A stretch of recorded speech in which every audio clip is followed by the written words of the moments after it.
The boy who would one day command an empire began his life with nothing. No wealth, no family, not even food to fill his stomach. Zhu Yuanzhang was a starving orphan, wandering through famine-stricken China with nothing but a begging bowl in his hands. He should have been forgotten by history, just another victim of plague and hunger. Yet this desperate peasant would rise to crush the Mongol rulers, overthrow the Yuan dynasty, and carve his name into history as Emperor Hongwu, the founding ruler of the Ming.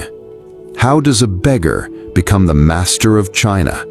How does a boy who buried his own family in shallow graves rise to command armies, topple dynasties, and reshape the empire? This is the story of Zhu Yuanzhang's impossible rise, a story of survival, rebellion, betrayal, and ruthless ambition. He was born in 1328 in the remote countryside of Anhui province, at a time when the Mongol-led Yuan dynasty was unraveling.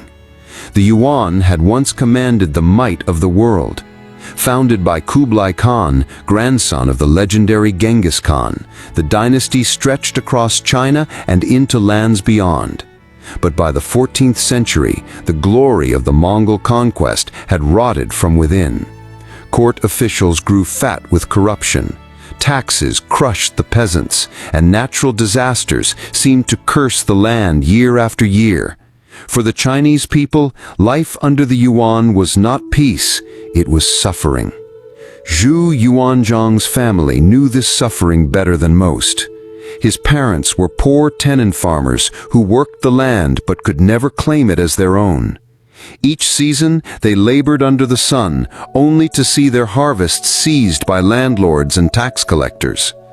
The family lived in a small thatched hut with little more than rice gruel and vegetables to eat.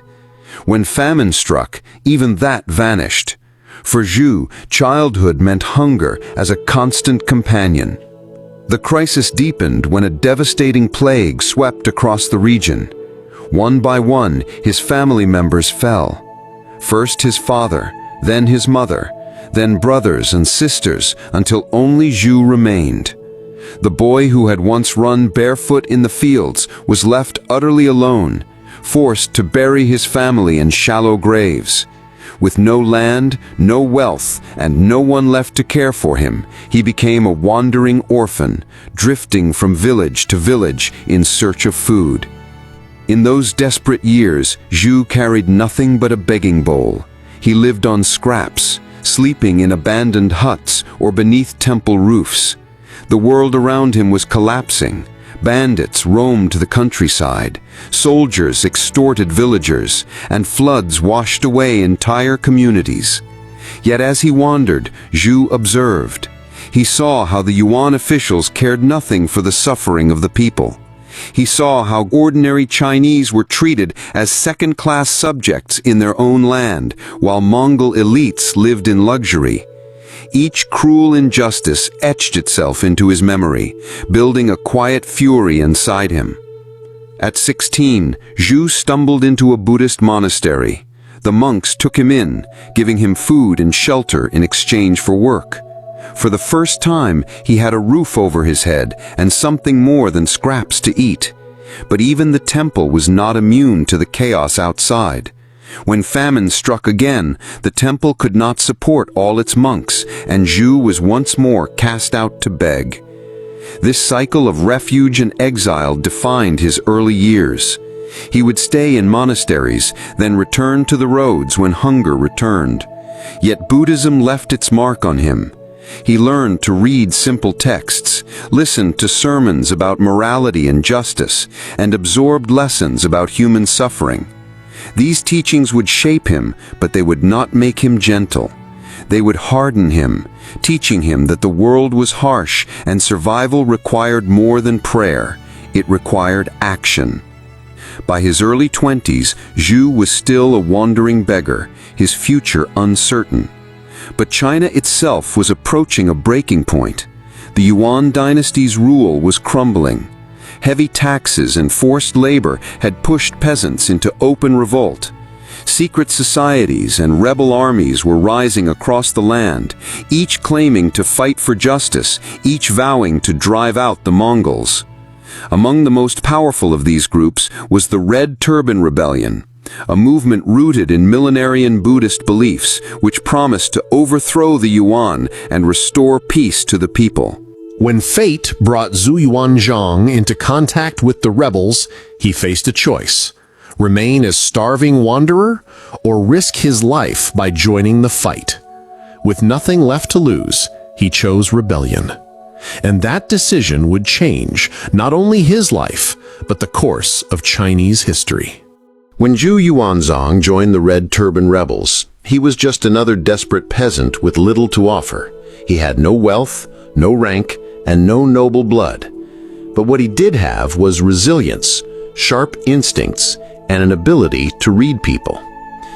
The rebel movement itself was chaotic, made up of peasants, outlaws, monks, and disillusioned scholars. They wore red turbans as their symbol of unity and resistance, and they fought not only with swords, but with the conviction that the Yuan dynasty had lost the mandate of heaven. At first, Zhu was a foot soldier, one among many in ragged clothes, carrying a makeshift weapon. He endured the long marches, the hunger, the fear of sudden raids. But unlike many who joined and perished quickly, Zhu survived. He listened carefully to his commanders, studied tactics, and learned the brutal logic of war. In a world where many fought recklessly, he fought with patience and cunning. It was not long before his talents began to draw attention. Leaders noticed his discipline and reliability, qualities rare in a rebel army that often resembled a mob. He was given small responsibilities, leading scouting parties, guarding supplies, disciplining unruly recruits. Each task, no matter how minor, he carried out with precision. Slowly, he began to rise. But war is never simple, and the Red Turbans were far from united. While they shared the common goal of toppling the Yuan, rival factions competed for power. Charismatic leaders promised miracles, self-proclaimed prophets declared themselves destined rulers, and warlords carved out their own territories. For Zhu Yuanzhang, survival meant not only fighting the Yuan, but also navigating the treacherous politics within the rebellion. It was during this time that he met a woman who would change his life, Ma Xiying, the daughter of a Red Turban commander. Unlike many wives of the age, Ma was not merely a political bride. She was intelligent, kind, and capable of advising Zhu in ways that went far beyond the household. Their marriage gave him legitimacy within the movement, but more importantly, it gave him a partner who would stand beside him through the trials to come. With Ma by his side, Zhu's reputation grew. He proved himself not just as a fighter, but as a leader. He was cautious where others were reckless, pragmatic where others were blinded by superstition. In a time when rebel leaders often squandered lives in hopeless charges, Zhu made sure his men ate, rested, and fought only when the odds were favorable. To the peasants who flocked to his banner, he seemed not only capable, but just. As Zhu rose, so too did his ambitions. He was no longer content to be a soldier in someone else's army. He watched how commanders treated their men, how greed and arrogance led to failure, and he vowed to do differently. In his heart, he began to dream not just of surviving the rebellion, but of shaping its future. Meanwhile, the Yuan dynasty was reeling. The Mongol elite clung to power in their northern strongholds, but their grip on the south was slipping. Rebellions flared across the empire, and rival rebel factions seized cities, declaring themselves kings and emperors. It was a time of chaos, where the old order was dying, but the new had not yet been born. Zhu Yuanzhang, once a beggar, now found himself at the center of this storm. He and his forces captured towns and villages, slowly expanding their territory. Unlike other leaders who looted indiscriminately, Zhu enforced discipline. His soldiers were forbidden from slaughtering civilians or stealing food without payment. These rules won him the support of ordinary people who began to see him not as another warlord, but as a protector. In 1356, his army marched toward Nanjing, a city of immense strategic importance along the Yangtze River. The battle was fierce, but Zhu's discipline and strategy carried the day. When the city fell, Zhu did not plunder it into ruin. Instead, he declared it his base of operations. Nanjing would become the heart of his power, the foundation upon which he would build a dynasty. From Nanjing, Zhu began to expand outward, consolidating his rule over the surrounding regions. He attracted scholars, former officials, and talented administrators who were disillusioned with both the Yuan and rival rebels. He listened to their advice, learned from their knowledge, and began to present himself not merely as a rebel leader, but as a statesman. But ambition comes with danger. Other rebel leaders saw Zhu's rise as a threat. Some tried to ally with him, others plotted against him. One by one, rivals fell, sometimes defeated in open battle, sometimes undone by betrayal, sometimes absorbed into Zhu's growing power. By the 1360s, Zhu Yuanzhang was no longer just a participant in the rebellion, he was one of its dominant forces. Yet one enemy still loomed above them all, the Mongol Yuan dynasty. Though weakened, the Mongols still held the north and commanded formidable armies. To challenge them directly would require more than courage, it would require a vision. And Zhu Yuanzhang, the orphaned beggar turned rebel commander, was ready to seize his destiny. By the early 1360s, Zhu Yuanzhang had transformed from a wandering orphan into one of the most powerful warlords in southern China. His army, once a ragtag band of peasants, was now disciplined, battle-tested, and loyal. Nanjing had become his capital, a symbol of stability in a time when the land was torn apart by chaos. But Zhu knew that power in one region was not enough. If he was to survive, and more than that, if he was to rule, he had to defeat not only the crumbling Yuan dynasty, but also the countless rivals who dreamed of wearing the imperial crown. China in those years was a chessboard of warlords. Some were fellow Red Turban rebels who had carved out kingdoms of their own. Others were opportunistic generals who once served the Yuan but now fought only for themselves. Each believed the mandate of heaven might be theirs. Zhu Yuanzhang had to outthink and outfight them all. One of his most dangerous rivals was Chen Yuliang, a brilliant but ruthless commander who controlled vast stretches of central China. Chen commanded fleets along the Yangtze River, and he believed himself destined to be emperor.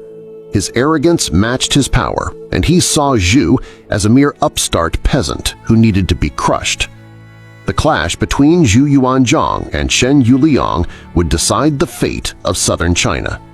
Their rivalry came to a head in 1363 at the Battle of Lake Poyang, one of the largest naval battles in world history. For weeks, their fleets clashed on the vast waters, ships set aflame with fire arrows, soldiers drowning in the chaos. Zhu's forces were outnumbered, but his discipline and strategy turned the tide. He used fire ships to break through Chen's lines, sowing panic and confusion. At last, Chen Yuliang was struck in the head by an arrow, and his fleet collapsed. With Chen's death, Zhu's supremacy in the south was secured. The victory at Lake Poyang was more than a military triumph. It was a declaration that Zhu Yuanzhang was not just another warlord, he was a contender for the throne. But there were still others to face. Zhang Shishang, a powerful salt merchant turned rebel lord, controlled Suzhou and much of eastern China. Wealthy, cunning, and well-defended, Zhang believed he could outlast Zhu. For years their forces skirmished, but Zhu was relentless. He laid siege to Suzhou, cutting off supplies and wearing down Zhang's strength. Finally, in 1367, Zhang surrendered. Zhu took Suzhou without unnecessary slaughter, further cementing his reputation as a leader who could both conquer and govern. With rivals in the south defeated, Zhu turned his gaze northward. The Yuan dynasty, though weakened, still clung to power in their capital at Dadu, modern-day Beijing. The Mongols had ruled China for nearly a century, but their rule had long lost legitimacy in the eyes of the people.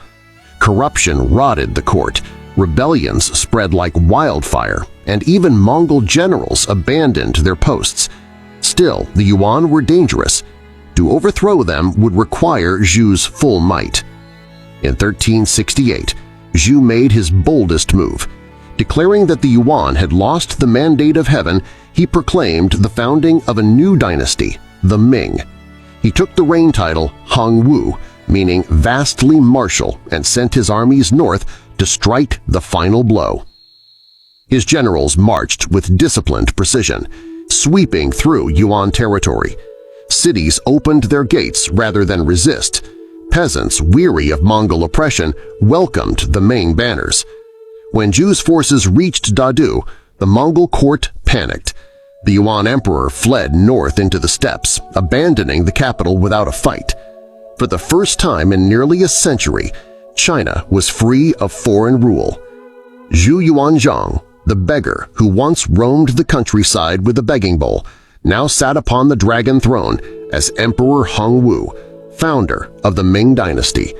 His rise had been nothing short of miraculous, a journey from starvation to supreme power. But if his climb to the throne was extraordinary, his rule would be just as remarkable and far more ruthless. For Emperor Hongwu never forgot the hunger of his youth, nor the corruption that had destroyed dynasties before him. He was determined that the Ming would not fall to the same decay, and to ensure that, he would wield power with a hand as iron as it was unyielding. When Zhu Yuanzhang became Emperor Hongwu in 1368, the empire he inherited was broken and scarred. A century of Mongol rule had left China divided, impoverished, and suspicious of authority.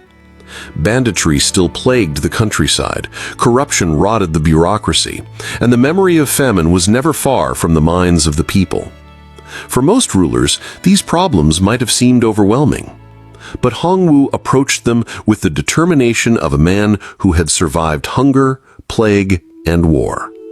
He had clawed his way to the throne, and he would not let his new dynasty collapse as the Yuan had. From the beginning, Hongwu's vision was clear: restore stability, strengthen agriculture, and root out corruption. He knew the pain of peasants firsthand, and he placed them at the center of his policies. Taxes were reduced, farmlands redistributed, and abandoned fields brought back to life. Massive irrigation projects were launched to prevent droughts and floods from destroying harvests. Farmers who had once lived on the edge of starvation now saw the possibility of stability, even prosperity. But while he was generous to peasants, Hongwu had no mercy for officials who betrayed their duties. He despised corruption with a personal fury, for it reminded him of the injustices that had crushed his own family. To enforce discipline, he created a network of inspectors who traveled across the empire, investigating abuses and reporting directly to him. Officials who were caught embezzling or abusing their power faced brutal punishments: beatings, exile, or even execution. Fear became the foundation of his administration, and it worked. For a time, government corruption receded, replaced by strict obedience.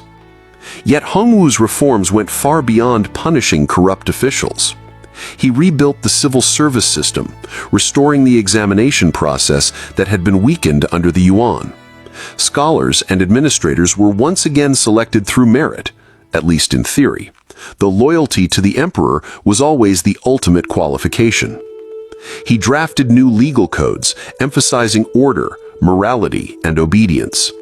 The empire became a reflection of his own character: harsh, disciplined, and deeply suspicious of disobedience.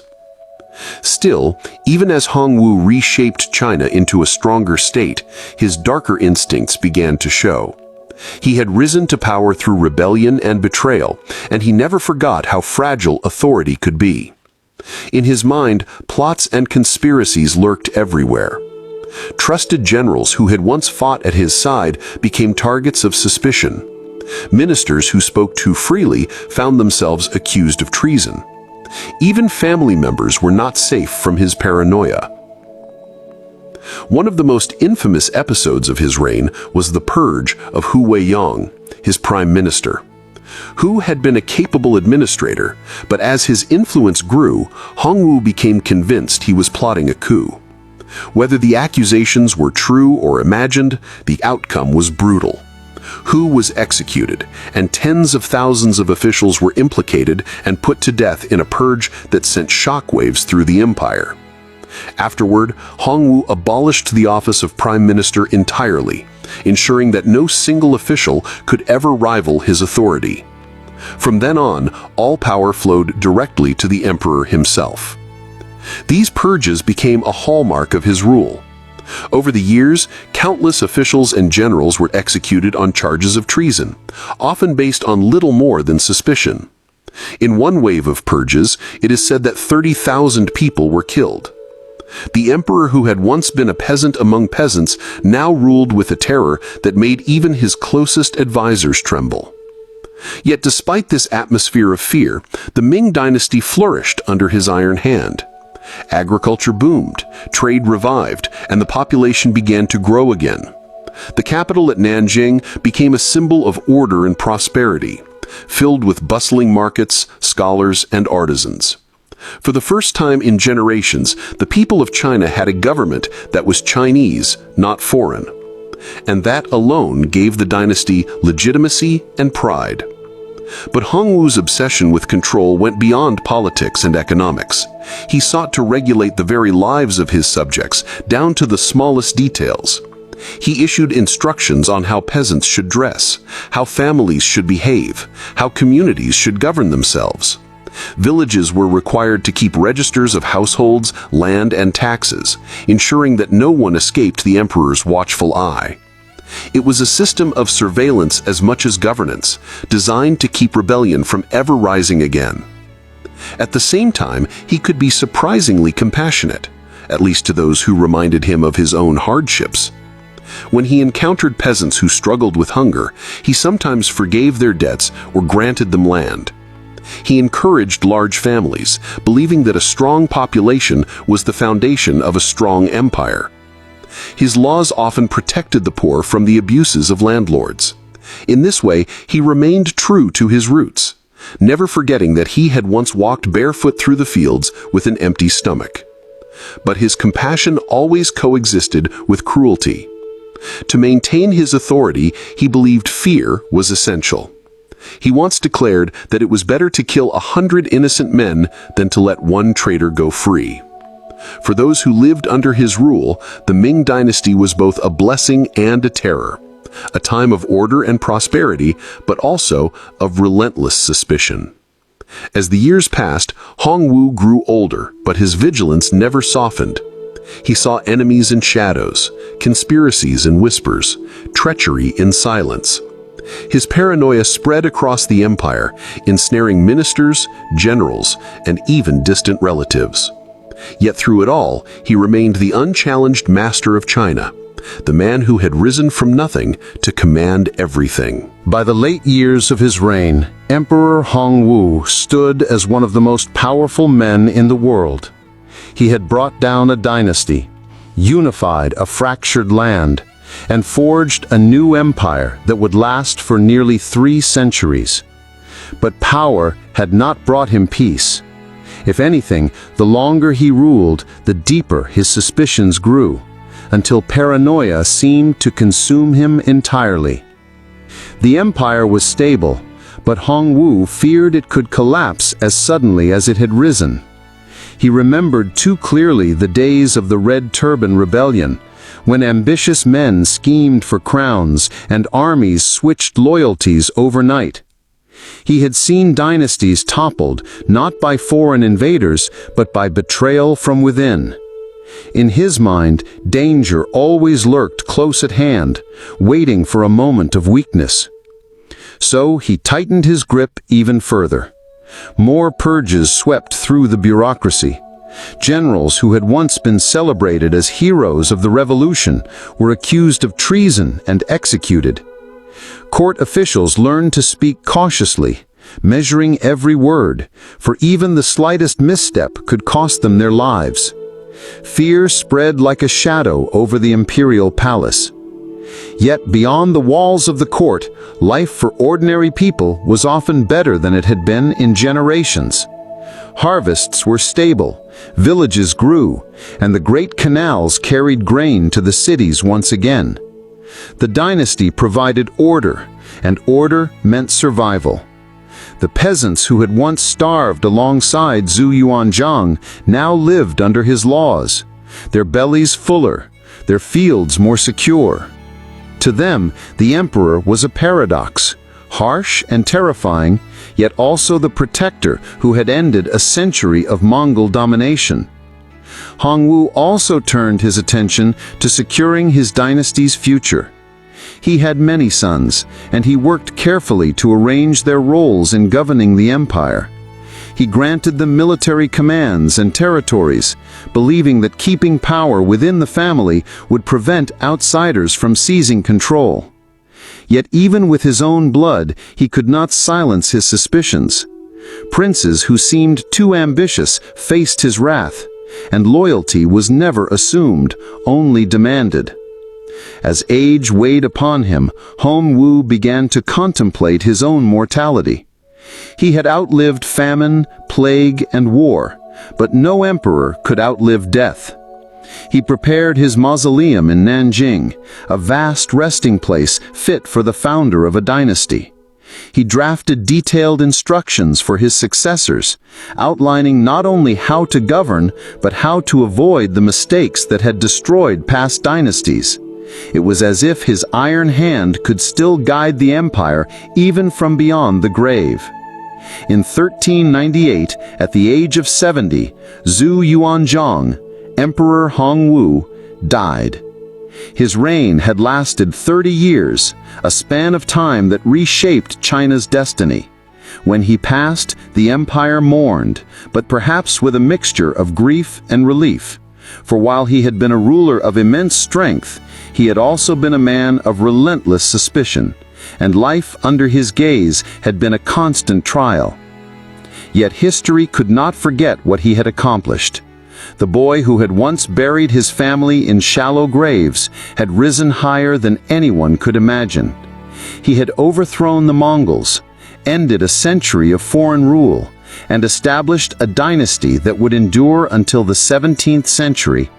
His name, Hongwu, became synonymous with both strength and severity, a symbol of how a simple man's will could reshape the fate of millions. His legacy was complicated. To some, he was the savior of the Chinese people, the emperor who restored their dignity after Mongol domination. To others, he was a tyrant, a ruler whose paranoia stained his reign with rivers of blood. But no one could deny the magnitude of his achievement. From beggar to emperor, his life was one of the most extraordinary transformations in human history. Even today, historians marvel at the contradictions of Zhu Yuanzhang. He was a peasant who never forgot the hunger of the fields, yet he became an emperor who trusted no one. He was a reformer who rebuilt China's foundations, yet he was also a tyrant who smothered his court in fear. He built prosperity with one hand and struck terror with the other. And perhaps that was the secret to his survival. In a world where dynasties rose and fell with frightening speed, Zhu Yuanzhang's ruthlessness may have been the very thing that allowed the Ming to endure. His dynasty would go on to rule China for nearly 300 years, overseeing an age of great exploration, art, and culture. None of it would have been possible without the man who clawed his way from poverty to power. The story of Emperor Hongwu is not a tale of destiny alone. It is a story of resilience, of ambition, of a man who refused to be crushed by the world's cruelty. It is the story of how history can turn on the life of a single person, an orphan with nothing, who seized everything. Even after his death, the shadow of Emperor Hongwu loomed over China. His reforms, his strict laws, and his iron grip on power set the tone for centuries. The Ming Dynasty would continue to flourish long after he was gone, expanding trade, culture, and influence across Asia. Yet the legend of the peasant who became emperor lived not only in policies and temples, but in stories, songs, and the imagination of the people. Zhu Yuanzhang's life is a testament to the extraordinary potential of determination. He was a boy who knew the gnawing pain of hunger, the despair of loneliness, and the terror of chaos. Yet he transformed those hardships into weapons: sharp intellect, unshakable discipline, and unrelenting ambition. Every obstacle that could have destroyed him instead became a stepping stone toward the throne. The beggar who once begged for scraps became the master of millions, a ruler whose decisions would ripple through history. But his story is also a warning. Power, once attained, can breed fear as easily as it can build greatness. Hongwu's paranoia led to countless deaths, and his ruthless vigilance created an empire where obedience was enforced with terror. His life shows the fine line between strength and tyranny, between visionary leadership and obsessive control. It is a lesson in human complexity, reminding us that greatness often carries a shadow. For the people of his time, he was both savior and tyrant. For historians, he is a figure of fascination, a man who defied the odds to carve his place in history. And for those who study the rise and fall of dynasties, Zhu Yuanzhang's journey illustrates the power of resilience and strategy, the impact of courage and cunning, and the enduring truth that history can pivot on the life of a single extraordinary individual. From the mud and famine of Anhui province to the gilded halls of Nanjing, Zhu Yuanzhang's story is one of transformation on a scale few can imagine. He was the orphan who became emperor, the peasant who built an empire, the man who reshaped China forever. The Ming Dynasty he founded would stand as a monument to his vision, his ruthlessness, and his will. In the end, the legacy of Emperor Hongwu is a mirror of his own life, complicated, formidable, and unforgettable. It is a story of triumph over adversity, of a man who refused to accept the limits the world imposed upon him. It is a story that continues to captivate, inspire, and warn centuries after the boy with a begging bowl first walked through the fields of Anhui province. Zhu Yuanzhang's journey reminds us that greatness often comes from the most unexpected places, that one person's will can alter the course of history, and that even in the darkest circumstances, ambition, courage, and determination can turn despair into destiny. His life was a legend in motion, a testament to the extraordinary power of human resilience, and a story that will echo across the ages, forever the tale of the peasant who became emperor.